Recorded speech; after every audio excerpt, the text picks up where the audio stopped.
right, welcome everyone. Welcome. I'm happy to kick off the first of this semester's Newton lecture series. Our first speaker for the semester.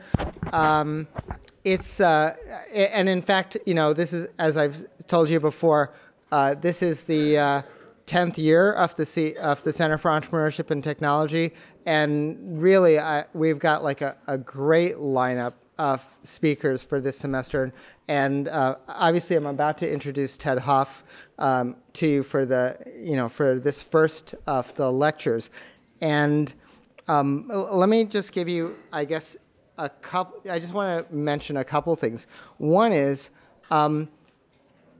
in this being the 10th year, somehow I don't think we planned it, but coincidentally, we have a very heavy Intel theme in this year's series.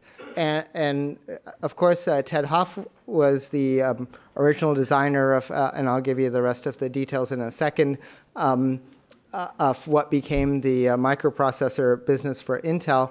But later this semester, we've got John Doerr, who is very famous from being from Intel. And we also have Vinod Dham, who's famous for being the father of the Pentium. At least that's, I'm looking if that's true. But so there's a whole sequence of kind of Intel perspective. And I'll tell you, I think it's worth understanding that this is actually a really important idea, because a lot of things that happened in Silicon Valley, including the management practices and the ways that companies grew and what has worked and the cultures of companies after that, were really learned at Intel. And I'm not sure that that's obvious to everyone. But Intel is kind of one of those staple companies that a lot of this experimentation was done. Certainly Andy Grove is famous for his books in how to manage and management practices. And in fact, even John Doerr would tell you the same thing, which is the things that they learned at Intel, and then later when they were investing in Google and in all of the other companies, all the, for example, Kleiner Perkins companies, that what they learned worked, they communicated to their investments, and what they felt didn't work, they communicated. And so in a way, a lot of what the Valley is today comes out of what was learned during this time. And it's really great that we've got Ted Hoff here. And in a way, I think I'm inviting you not only to kick off this 10th year anniversary for CET, but in a way, I think of it as a career achievement award. I hope you'll look at it that way, or at least view that as positive. But it's really been a tremendous accomplishment, what you've created. And what I want to do, not to take forever in this introduction, but I want to read to you. This is actually from the Intel case study written by Harvard. Okay, I just took one paragraph out of the Harvard case study that virtually everybody reads if they want to know the story of Intel. And it says, Intel and the microprocessor. In 1970, a Japanese firm called Busicom contracted Intel to make a set of chips for an electronic calculator. Intel scientist Ted Hoff responded with an innovative design that represented the first semiconductor central processing unit, or CPU. The market for this product, the 4004, was not immediately apparent, but Intel decided to purchase the non-calculator rights to the 4004 from Busicom. 3 years later, Intel introduced the 8-bit processor called the 8080, and basically it's a derivative of that original design. And so what I'm effectively saying is that this is the design then that led to the entire processor family and effectively all the computing, whether you're talking about working on your Apple or your PCs or whatever, it all came out of the origin of that design. And just a couple other quick things. He was the 12th employee at Intel, and he received the Kyoto Prize in Japan. This is the highest private award for global achievement and private in private award for global achievement. And in 2010, he received the award from Obama, which is the National Medal of Technology and Innovation for American inventors. So we're really happy to have you here for all of the things that you've done for us and for the world, and we'd love to hear your perspective today. All right, thank you.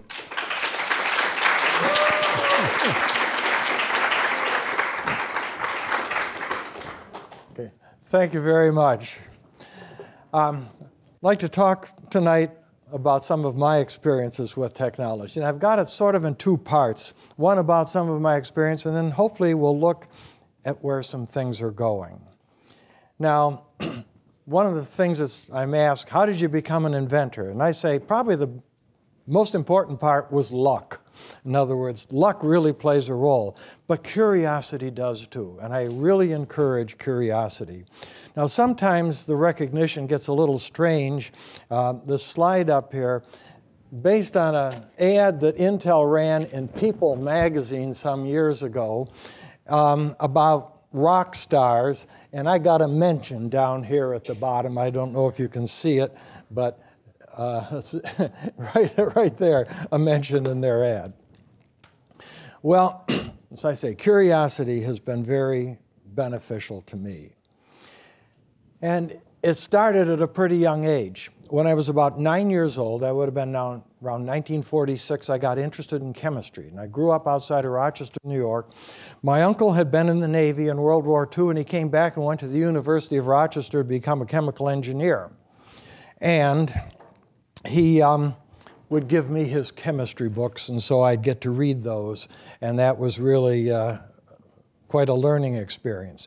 Then when I was about 12 years old, he gave me a subscription to Popular Science magazine, and Allied Radio Corporation offered a free radio catalog. Now, I didn't know anything about radio, but I thought it might be fun to learn something, and what's the harm in ordering a free catalog? Now, this one isn't the same one from that era, but it's from 1966, so it's still pretty old.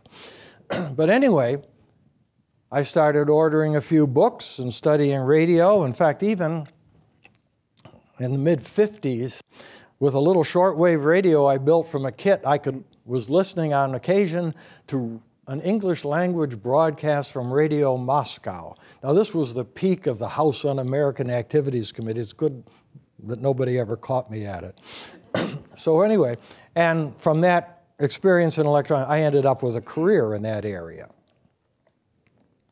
Now, as I said, I got interested in electronics. In fact, in the Popular Science magazine, at one point I saw an ad from a New York City surplus house for a cathode ray tube, 5-inch electrostatic deflection, sent away for it and built a crude oscilloscope. And actually, I even did a little bit of TV repair, because this was in the early 50s, and television came to Rochester around 1950. We got our first set in 51.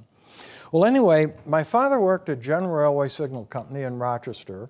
He didn't work in the electronics lab, but he knew the head of the lab and mentioned to him at one point how interested I was in electronics. And he says, hey, have him come in and talk to me. So I did, and he ended up offering me a summer job. Now, this was really a special situation, because this was 1954, just graduated from high school. And we were working with junction transistors, which at that point were about 3 years old. The transistor itself was only about 7 years old. My second summer there, I was assigned to work with a couple of engineers that were building an audio frequency track circuit. And I made a few suggestions. One of them was to avoid putting an amplifier in a receiver, because amplifiers could break into oscillation and that would cause an unsafe failure mode. He said if we had a sensitive enough relay, maybe we could avoid that. And so anyway, in fact, I might bring up another point here. The company had a computerized inventory system. So we need to find, do they have a relay of the right type? Now, you could fill out a form and send it off to the computer center, and maybe 2 days later, you'd get a list of maybe 100 components that may or may not solve your needs. Or you could go down the hall where there was a large room with engineers' desks laid out in rows, and at one of the back desks there was a guy named Carl Heimbach. And he was about 50 years old, and you go to Carl and you say, I'm looking for a relay with these characteristics. He'd write down the part number and it would be spot on. So much for the value of computers in 1955. Well, anyway, come the end of that summer, the engineers come to me. I'm packing up to go back to school, and the engineers tell me they're going to name me as a co-inventor on a patent they're filing. And this is a copy of the patent, and it was filed in October of '55. That was just a few weeks before I turned 18. So let me tell you, that was an experience, and I knew I'd found my calling. Now, I did my undergraduate work at Rensselaer Polytechnic Institute and got a bachelor's degree in 1958. And throughout that time, I had that summer job at General Railway Signal Company. Now, my senior year at RPI, I applied for and was lucky enough, again, luck plays a factor, to win a National Science Foundation fellowship. And I figure that's a ticket to just about anywhere, and I decided to come to California. Now, I don't think your school here advertised as much, but I heard about Stanford, so I ended up going there. And anyway, and I really loved Stanford. It was really quite an experience to come out here. Now, again, a factor. I got my PhD in 1962. Now, for roughly 4 years, I was supported by the federal government. They paid Stanford's tuition, which in those days was $1,005 for a 3-quarter year, and it had a small living allowance. So I could say during those years, I was on the dole. However, consider, since that time, I've had a pretty good income.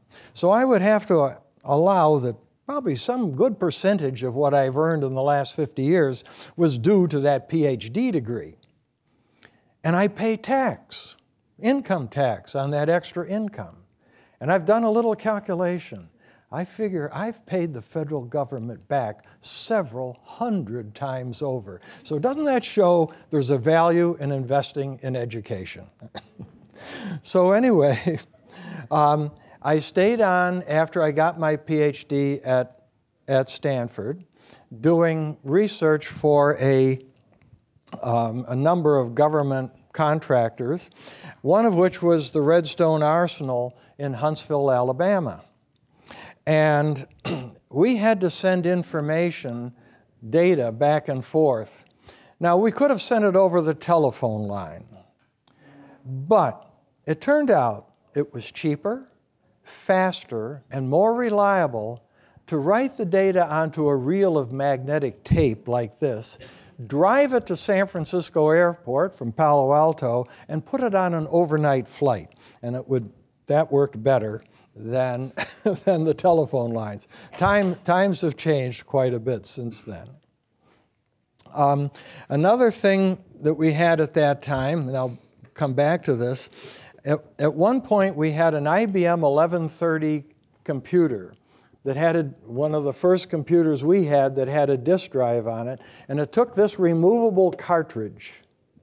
So this was what we had for data storage on our disk at that time. I'll come back to this.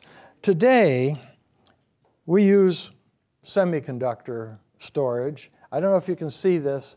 This is a micro SD card. The thing that's interesting about the micro SD card, it weighs and has a volume that may be 1/10,000th of this 1960s era disk. But this little guy stores 10,000 times as much information as that cartridge did. Now, another time the curiosity paid. A Fairchild recruiter named Rex Rice used to visit our lab at Stanford to see if any of the students might be appropriate for Fairchild. And I used it as an opportunity to question him about semiconductor technology. And I'd done some work with memory, with core memory. And in fact, I have anybody want to see it?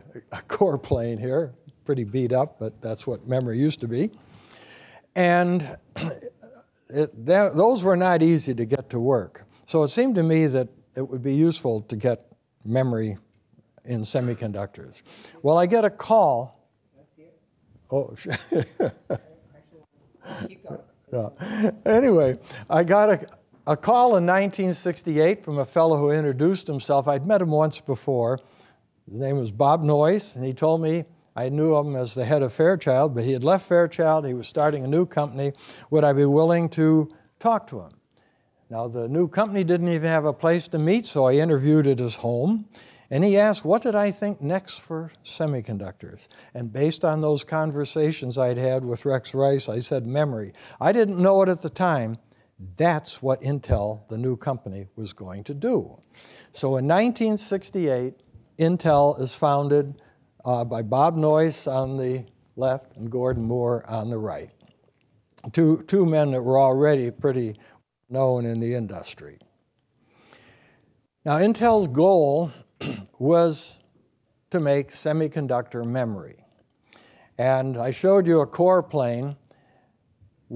In 1970, in this magazine, Intel's director of marketing and I co-authored an article, and there's a slide from it, predicting we'd have the cost of semiconductor memory below a penny a bit by 1972. And it was a target that we met. And we figured about that time, we will take over from core memory. And that is another prediction that happened. Now today, you go out and you buy memory for your computer or whatever, you're getting more like 100 million bits of memory, sometimes more, for every penny you spend. So there's an enormous amount of advancement in semiconductor technology. Now, Intel was started to make memory. It started in roughly September of 1968. And it developed two new processes, but the view within the company was memory is, our major customers will be big computer companies. They're pretty conservative. We're going to have to really prove that our stuff works. It may take quite a while before a market develops. So what does a semiconductor house do while they're waiting for their market to develop? They do projects for specific customers with the thought that as soon as they make a part, that customer is going to buy it. He's not going to wait. And in April of '69, we agreed to make chips for calculators that were sold under the name Busicom, and our agreement said we would make 60,000 kits at $50 or less per kit. And again, I have copies of some of those documents if you want to see them. Well, that was in April. In June, 3 engineers from Japan arrived to transfer the design. And I was assigned liaison, not design duty, just help them meet the people they're supposed to meet to get their transfer done. But again, curiosity plays a role. I wanted to know more about what it was that was being transferred. And the more I learned, the more concerned I became, because these were going to be some very complex chips, 36 to 40 lead packages, and it was going to tax Intel's design. And at the time, those larger packages looked like they would be so expensive, we could never make a kit of 10 chips and sell it for $50 and make a profit on it. So one of the issues, I took my concerns to Bob Noyce. By the way, there's a book out now that says I shouldn't have done that because I didn't report to Bob Noyce. The book is wrong. I did report to Bob Noyce. That was my official position. So anyway, Bob was encouraging and said, if you have any ideas to simplify the design so that we can still do it, you know, pursue them. So that's what I did. And the first thing is the calculator set, it used read-only memory, but it didn't use it very well in my view. I figured if we had much more primitive instructions and had layers of programming using subroutines, we would be able to make, at least eliminate some of the more complex chips in the set. So try to move as much complexity into programs in read-only memory. And the other thing was, the calculator set was going to use shift register memory, which has a fairly complex control structure, and it was going to have binary coded decimal arithmetic. Well, we were working at that time on a 3-transistor DRAM cell. Now the shift register memory was 6 transistors per bit. The DRAM was 3. The shift register would take maybe 100 microseconds to get at the data. The DRAM could do it in less than 1 microsecond. So it looked like if we go to DRAM, we can make primitive, quickly executed instructions. And it finally led to a formal proposal in September of 1969. Most of the work on this idea was done in July and August. At the beginning of a fellow named Stan Mazer, who had worked with Rex Rice at Fairchild, by the way, joined my group, and together we put together the final spec, made that proposal. We had a meeting with the Japanese company management in October, at which their engineers proposed their design, Stan and I proposed our design, and the management said they like our design. We finally had working parts in early February, although it took a long time to get it announced. And actually in parallel, now we had the go-ahead on this in October of '69. Around December of '69, we were approached by a company in Texas, Computer Terminals Corporation, that was looking originally for a memory, and it was primarily Stan that proposed, instead of just building a memory that was for a processor there, build the whole processor as one chip, and that ultimately became our 8008. So we finally got parts out. There was a lot of politics going on within the company in 1971. There was actually a shakeup in marketing. A new marketing man came in around August of 1971, and we had an announcement. And people have asked, did you know what you had? Well, this is not a very modest announcement, a new era in integrated electronics. And the 4004 in single quantity sold for $60. Now, I might point out, in my early days at Stanford, we had an IBM 1620 computer around 1960, 1961. Its performance, the way it could do add, and the performance of the 4004 at doing the equivalent addition were very comparable.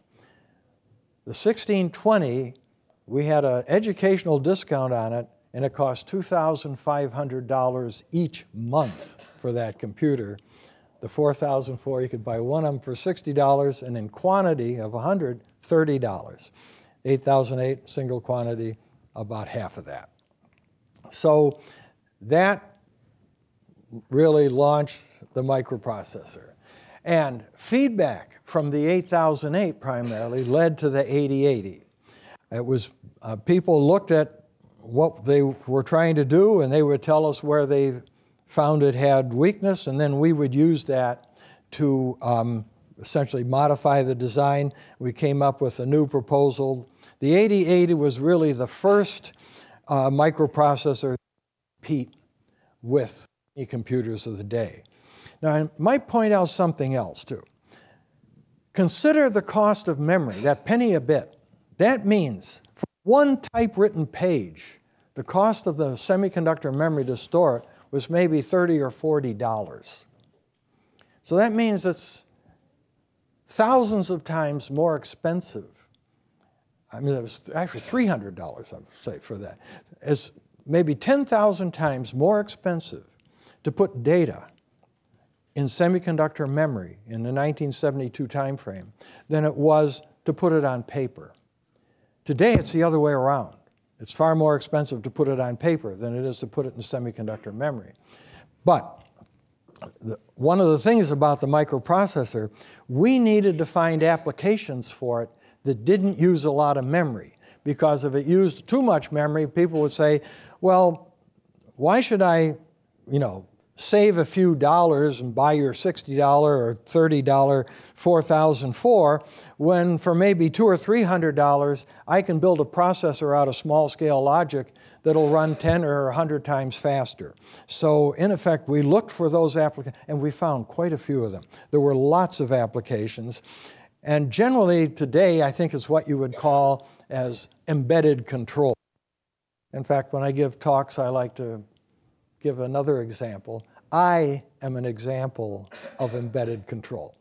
I have a cardiac pacemaker within me that has a microprocessor in it.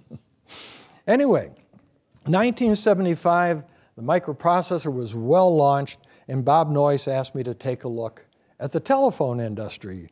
His view was it was maybe a century behind. Well, we hired some people that had experience there. I needed to learn a lot more, and I needed to learn more about our semiconductor capability. We were great at doing digital stuff, but going into telephony meant moving more into the analog world. And one of the issues, in fact, again, for those who would be inventors, I like to give this example. I wanted to know if we were to put resistors on a chip and we were going to do some kind of, how well would they match? So if you want to like do a ratio out with resistors. So I asked our best MOS expert, and he answers, not very well. I said, I want a quantitative answer, not a qualitative. So then he admits he doesn't know. So how do you find out? Well, I could have maybe done a test wafer, but that would have taken probably 3 or 4 months. But Intel had test wafers that had all test chips on them, each one maybe 1/10 of an inch wide. Each one had maybe one resistor that was suitable for my purposes. So I started making measurements across the wafer. And if you plotted the resistance versus the position on the wafer, you found out it was a nice smooth gradient. So now I say, what happens if I fit, let's say, a second-order curve to it, and look at the deviation in the measurement of the second-order curve? It predicted if the resistors were side by side, they would match to better than 1%. And that gave me the basis for making a digital to analog converter. And that was one of the things we did. So that, you gotta, the common knowledge in the industry is not always correct. Now, another thing, for example, figure an MOS transistor should have no preferred direction. The source and drain are basically identical. So shouldn't it make an ideal? So I got a setup to check to make sure that was true, and I got this precision voltage source, and I kept getting this measurement of a strange offset. Well, one day I was really puzzled, and I took a soldering iron, and I held the soldering up near the terminal on the power supply, and the offset just went crazy. It turned out the problem was the power supply had thermals in it. So the terminals in the power supply were the problem, not my comparator design. And then I say sometimes we get really lucky. We were looking at using MOS to do analog work. And Professor Paul Gray from right here at Berkeley had been pioneering that kind of work. And we managed to persuade him to come and consult for Intel. So we had a group, and I believe we produced the first commercially available monolithic codec. That's the A to D and D to A converter to switch between analog in telephony and the digital side. And we even designed it so it could be used as a basis for like a switching system. And with Paul's help, we had switched-capacitor filters, which every A to D converter and D to A converter needs to meet all the requirements. Now, I left Intel at the beginning of '83. They moved the telephone group to Arizona, and I didn't want to go to Arizona. Did a little bit of work in speech recognition, but then Atari approached me. They had some fantastic projects underway, but they did not have the discipline that Intel had. They were really sort of out of control. And then, so I was at Atari until it was sold in the middle of '84. And then one of the people who had worked with me at Atari started a company called Techlicon. We specialize in consulting for attorneys dealing in intellectual property. So now I retired from that a few years back, but I still like to keep in touch with what's going on. So one of the things, again, to emphasize in the role of invention, I say being stubborn isn't a fault, it's necessary. Demand proof of facts. There's so much common knowledge that just isn't true. The other thing is, you can have some great ideas. If you can't sell them, they're not going to go anywhere. And throughout my career at Intel, I tended to work at electronics as a hobby, but I always tried to have it some area different from what I was working on, and it would almost always invariably end up being useful. So I say it's very hard to find information that's truly useless. In fact, there's a famous quote from Ralph Waldo Emerson, you know, the world will, if a man makes a better mousetrap, the world will be the path to his door. It's not true, don't believe it, unless that man happens to be a great salesman. Well, one of the questions, how much farther can semiconductor technology advance, and what else is going on in the world that we should probably be keeping track of that will influence what we do in technology? Now, back in 1974, a fellow named Bob Denard and a few of his associates at IBM wrote an article. I have a copy of it here. At the time, the typical dimension of a semiconductor feature was down around 5 microns, or nanometers, that's 5,000 nanometers. And he was proposing going to 1 micron. 5 times reduction in linear dimension. Now think of making integrated circuits as basically a printing process. You're printing the circuits on silicon. So you're going to end up getting 25 times as many circuits. Each circuit would run at 1/25 the power, because you drop the voltage by 5 and the current by 5. And they run 5 times faster. So you're getting roughly 125 times the bang per buck. And that's the game that has been going on for 40-some years. In fact, you probably heard of Moore's Law. Gordon Moore of Intel noted way back before Intel was formed, when he was still a Fairchild, that semiconductor technology was advancing at a rate that you were doubling the number of components on a chip roughly every year to 2 years. And one of the ways that's happened is by this making things smaller. So we've gone from around 5,000 nanometers, now we're below 20 nanometers, down in the 10 nanometer range. We've raised the speeds from 1 megahertz up to 3 gigahertz. We're going, now, based on Moore's Law, at the time we were doing the 4004, about 1,000 or 2,000 transistors on a chip was the limit.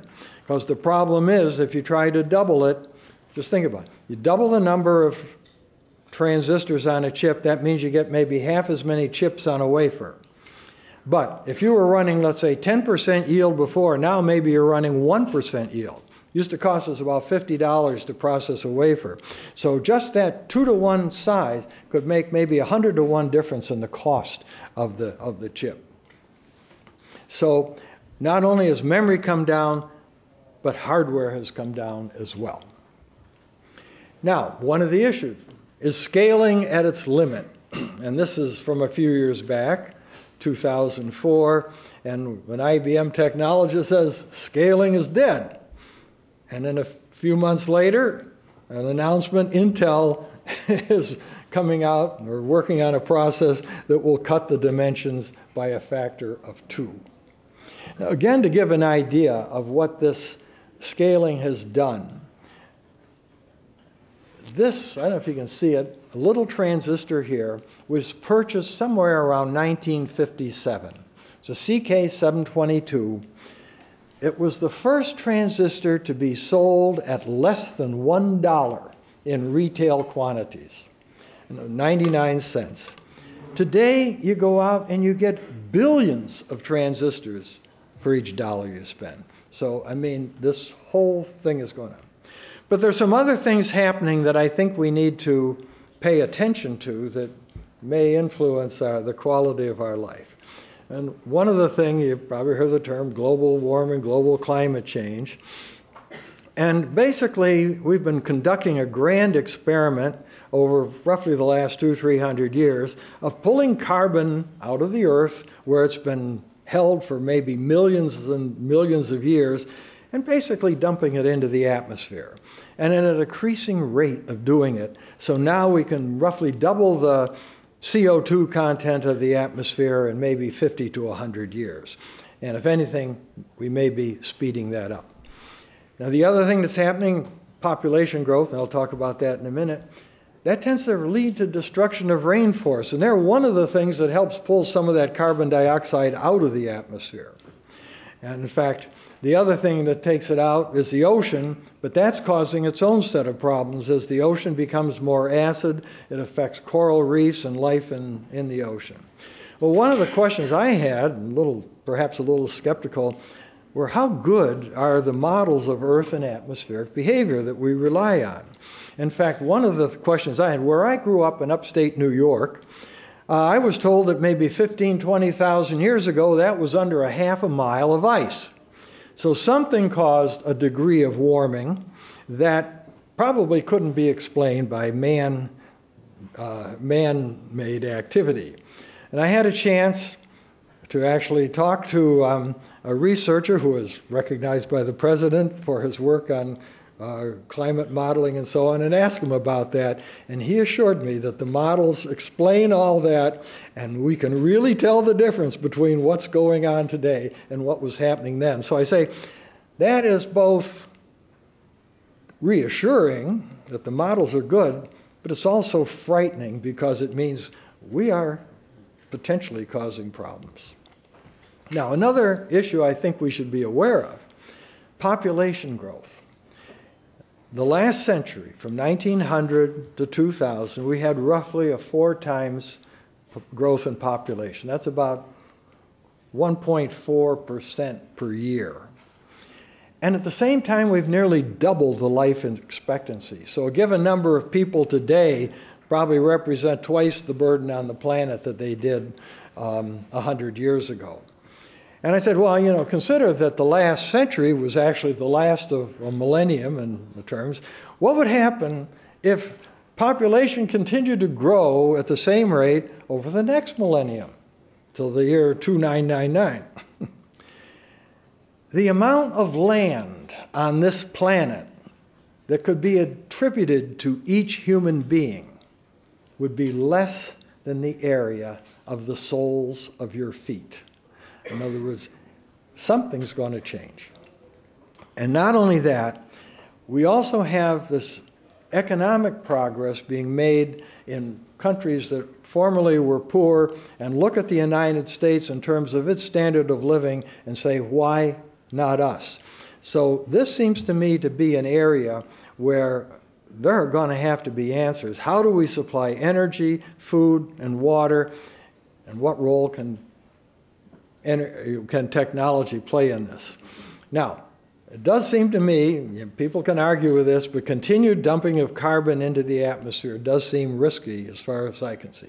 And yet, hydrocarbon fuels have an advantage in their ability to carry energy around quite easily. So one of the issues, could we collect the CO2 that's produced and reprocess it, maybe with hydrogen? In fact, I should point out, a little over 60 years ago, when I was a senior in high school, I did a science project on that very topic, and it was good enough to win me a trip to Washington. So anyway, it's an area I've been interested in for some time. And solar or nuclear or whatever energy sources to do electrolysis of, in other words, to make hydrogen. Biofuels, you know, anybody who's had a swimming pool knows how easy it is to grow algae, and people are supposedly working on ways of making algae produce fuels, but I don't think they've been successful yet. And another thing I like to talk about, when I was a kid, we had a cow, and we grew corn. Now, we ate, you know, the seed, and when you pull the husk off the corn, that got fed to the cow. Now, somehow in the cow's digestive system, he was able to process those corn husks and eventually turn it into glucose in its bloodstream. So I've talked about it. Why should it be so difficult to duplicate what goes on in the cow? Wouldn't it be nice if you could, let's say, after you mowed your lawn, you took the grass clippings, put them in a little reactor, and afterwards you took out enough gasoline to run your, or not gasoline, but let's say alcohol, run your car like they do in Brazil, and maybe even have a little left over to make a nice martini with it. So anyway, one of the things photovoltaic systems and battery technology. A lot of work going on in this area, and that's one way to make energy, but there may be others as well. Another area of interest is seawater desalination. It seems to me it should be especially of interest here in California. And reverse osmosis is one way it's done, but it does seem to me there may be other ways to do it, and it seems to me this is an area where there should be a lot of research, because I think it's going to be more and more important all the time. Water is a very important resource. So I think I'm coming to about near the end of it. I say we've made enormous progress in semiconductor technology, but have we made appropriate use of it? Now, like one of the examples I say, why does a computer need an operating system? If you consider, what does an operating system do for you? It allocates resources, and it makes an interface that you want to look at versus what the hardware does. Well, with hardware so cheap, why don't we do the hardware right the first time? And as far as allocating resources, we should be able to set a processor aside, because we're now putting several processors on a chip these days. Another issue, where should data be stored? Now, we all hear about the cloud these days. Now, this is maybe a few generations back motherboard. The processor is here. The memory is here. There's another piece of memory over here. There's maybe 4 inches of wire. Well, the speed of light affected by the dielectric constant of the board, that may be a nanosecond delay in the round trip from the processor over to the memory. With today's processors, that could mean maybe 4 or 5 instructions executed in that delay. I mean, clock cycles. And the processors, there are multiple processors capable of doing multiple instructions per clock cycle.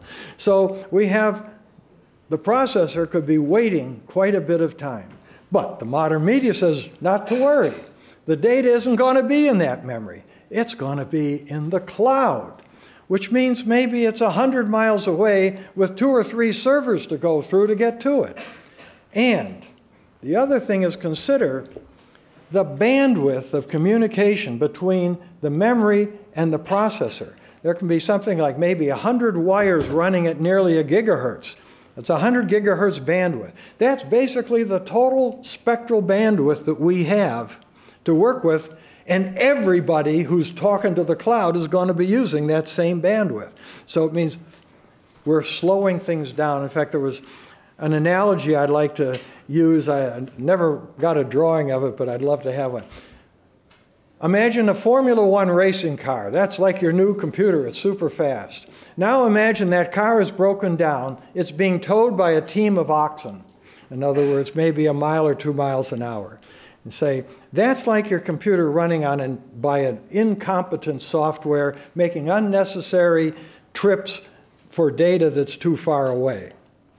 Except it's very unfair comparison.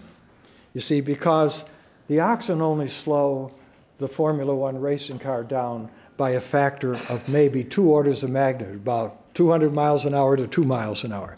Some of these things that happen in your computer, when you have data you could reach in a nanosecond and you make an unnecessary disk cycle, hard disk access, that's 10 milliseconds. Now we're getting into millions to 1 slowing. Now there's some other areas.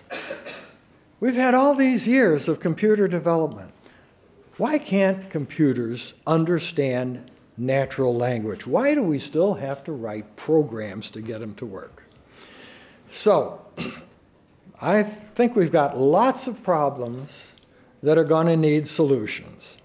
And I see these problems as the seeds of innovation and entrepreneurship, and you out there are the ones that are going to have the opportunity or maybe the necessity for dealing with these.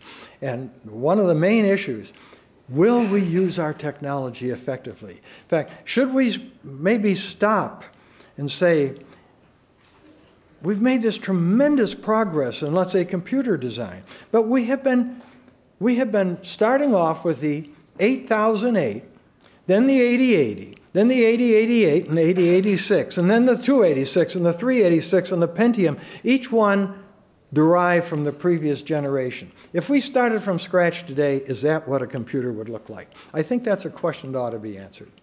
So how do we best prepare to deal with the future that faces us? So that's my input for today.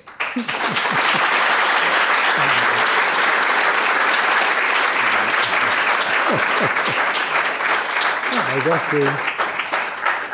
All right, thank you. I think the normal custom here is we'll take some questions. Who's got the microphone? There we go. Okay.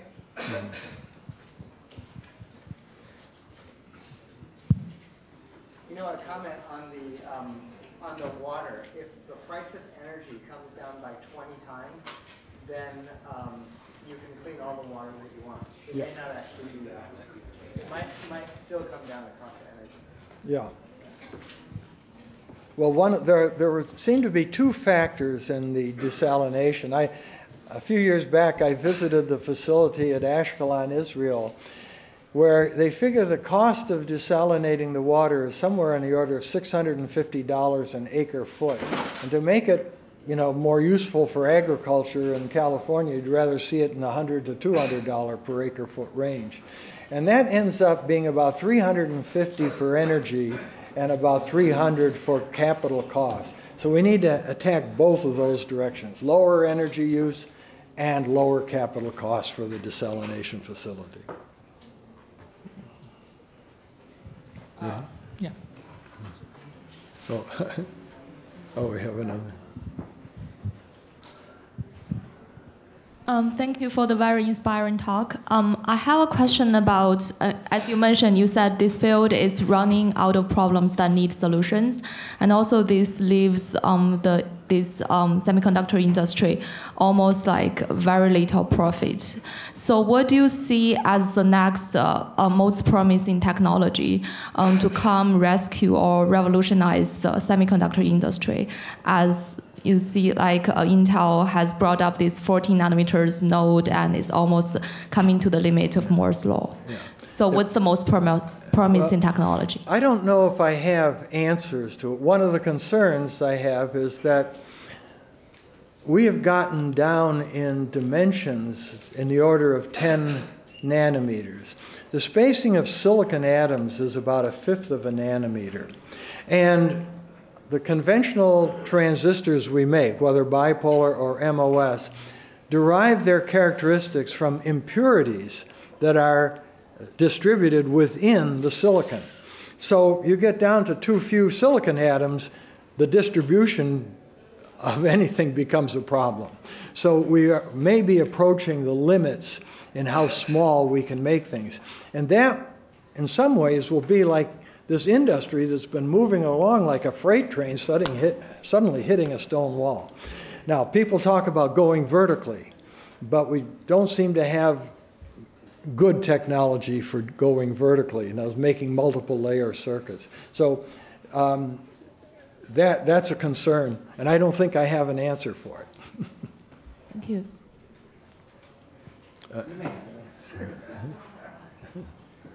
We'll get to yours. There was another question then. Yeah. So I don't need a microphone. Hold on. Can you? Yeah. I don't need. The reason So they're actually they want it on record. Okay. So would you say grad school is a necessity if you really want to get to the forefront of technology and invent something that'll actually last? I'm not sure He's saying how important is it to get a master's and a PhD? I think it's very important to get an advanced degree. There's a limit to how much you can learn in, the typical 4-year program. Now, it depends a lot on, maybe how good your high school was, how advanced that was. But there's still an awful lot to learn out there. And to learn in detail, you have to spend a lot of time. In fact, one of the, sort of an aside here, one of the issues, I mentioned I did consulting for attorneys in patent cases. And this can involve testimony in a courtroom. Now, one of the issues about our patent system is that If you have a patent, you think it's infringed, you take it to federal court, and it's tried before a jury of ordinary people. And you hire technical experts, like me, and my job is to explain to a group of people that have no background in technology some subtlety that's probably taken me 20 years to appreciate.